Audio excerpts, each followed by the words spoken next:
अब मैंने मम्मी से पूछा तो उन्होंने भी मुझे ठीक से कुछ नहीं बताया।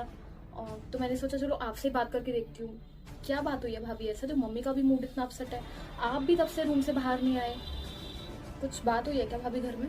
थैंक गॉड दीदी आपने ये खुद अपने मुंह से बात पूछ ली। मेरा तो ना खुद मन इतना परेशान था कि मैं कब से सोच रही थी कि मैं आपसे बात करूं, पर मुझे समझ नहीं आ रहा था कि आप या आपका भाई मेरी बात समझोगे या नहीं।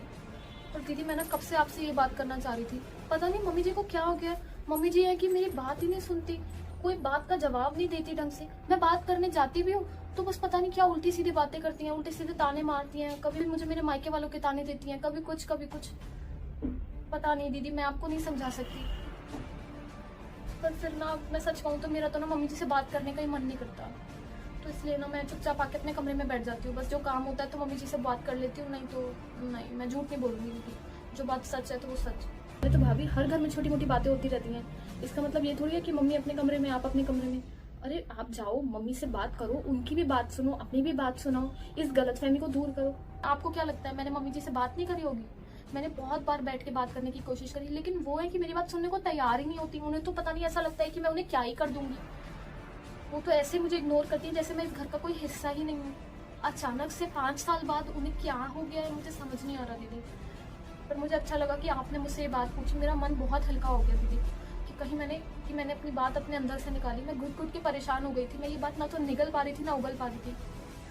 पता नहीं मम्मी को क्या हो गया, ऐसे क्यों बिहेव कर रही है। मम्मी तो कभी ऐसी नहीं थी, आप भी जानते हो भाभी, आपकी शादी को भी 6 साल हो गए हैं भाभी, आपने भी देखा होगा मम्मी ने कभी ऐसा किया ही नहीं। यार आप खुद कह रहे हो कि पहले मम्मी आपको इतना प्यार करती थी, फिर अचानक ऐसा क्या हो गया। चलो खैर मैं भी मम्मी से बात करती हूँ, फिर मैं आपको बुलाती हूँ, हम इकट्ठे बैठ के बात करेंगे।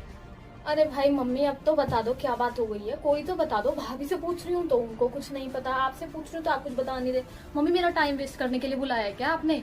तो सुन ले मेरी बात, तू मैं तुझे बता रही हूँ। अब मैं अपनी जायदाद के ना बंटवारा कर रही हूँ बस। क्या आपने मुझे इस बात के लिए बुलाया है यहाँ पे? हाँ इसीलिए बुलाया है, मुझे अपनी जायदाद का बंटवारा करना है। अपने जीते जी जो मेरा दिल करेगा वो मैं दे दूंगी बस। अरे नहीं नहीं मम्मी जी, आप ये क्या बात कर रहे हो? हमें इन चीज़ों की ज़रूरत नहीं है। और मम्मी मैं तो कहती हूँ कि जब तक आपके हाथ पैर सलामत है ना, आप ये सारी चीज़ें अपने पास ही रखो। मम्मी आपने देखा नहीं पिछले महीने हमारे पड़ोस में क्या हुआ? और ऐसी बहुत सी चीज़ें हम न्यूज़ में भी सुनते रहते हैं।